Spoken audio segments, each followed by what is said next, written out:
Hello and welcome to GadgetGuideUSA. Thanks for watching my SwagTron T1 Torture test.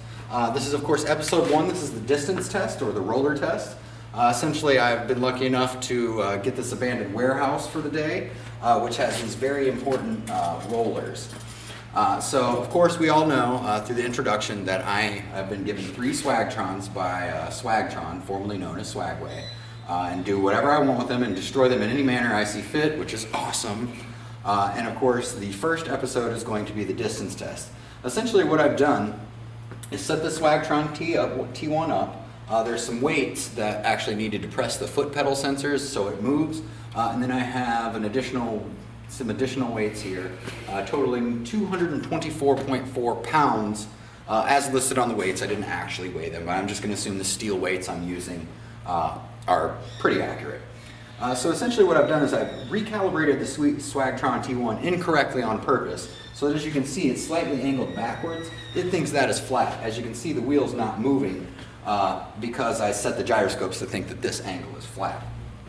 So essentially what happens is I lean this box full of weights over, it touches this background, and then it gets going max speed. I've actually removed this to make sure it's going max speed. There's no question it's going max speed. This max speed is 8 miles per hour, so essentially what I'm going to do is as soon as I start, I'm going to run behind the camera and start my stopwatch, and then measure the total time it takes to actually for this battery to die. And then I'm just going to estimate the distance it would travel based on that battery life. So that should give me a rough idea or a rough estimate of the maximum distance the SwagTron T1 can go in ideal conditions. I understand this isn't as, as realistic as actually riding it, but I just wanted to ride in a single line for as long as possible to test the overall battery capacity. SwagTron's box and the SwagTron Amazon listing and all that stuff lists the maximum distance as 12 miles, which actually should be about 1 hour and 30 minutes at 8 miles per hour. So that should be pretty easy to do. So I'm hoping that it lasts a full hour and a half. My biggest fear about this experiment is these rollers. The rollers, while designed to be friction-free and all that, they're not really designed to go as fast as the SwagTron wheel. So I'm just hoping that they don't break through the process. I do, if I break these 2 rollers, then I can try another 2 rollers, but I'm really hoping not to have to go that far. After this, the next episode is actually going to be testing the safe stop technology, which I've already covered in the intro. But essentially, since I'm running the battery dead right now, the next step would be, to test the safe stop technology, which only has an effect when the battery is really low. So of course, let's go ahead and get on with the test. Essentially, what I'm going to do, I'm going to lean it over, let it run. I hope my battery camera normally only lasts for about 50 minutes of filming, so I'm going to keep an eye on the battery life and make absolutely sure that if the battery dies, I'm immediately going to swap it in. Most of this will be done through time lapse. I have a fire extinguisher and all that good safety stuff behind us just in case, I guess not good for SwagTron, but it would be great for people watching if it just exploded. I don't think it's going to happen, but there's only one way to find out. So let's go.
I guess I should zoom out here. Okay, so it looks like it lasted about 2 hours and 11 minutes, which is well over 16 miles. I assumed it would last an hour and a half based on the 12 miles per hour on the box. I was incorrect, so it lasted over 16 miles. I'll actually add the math to the comments below. but it lasted a lot longer probably than these rollers. One thing, of course, you can't smell on the video or see on the video is the smell in here.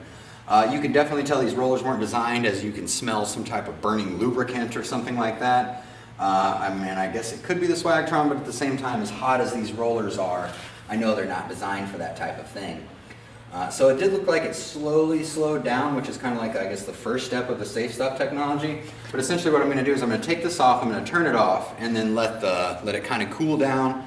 And the battery charge will actually, it doesn't really charge a little bit, but once the battery cools, it will have a little bit more juice. And I'll use that juice to test the next episode, which is the safe step technology. But overall, the SwagTron so far is, not exploded.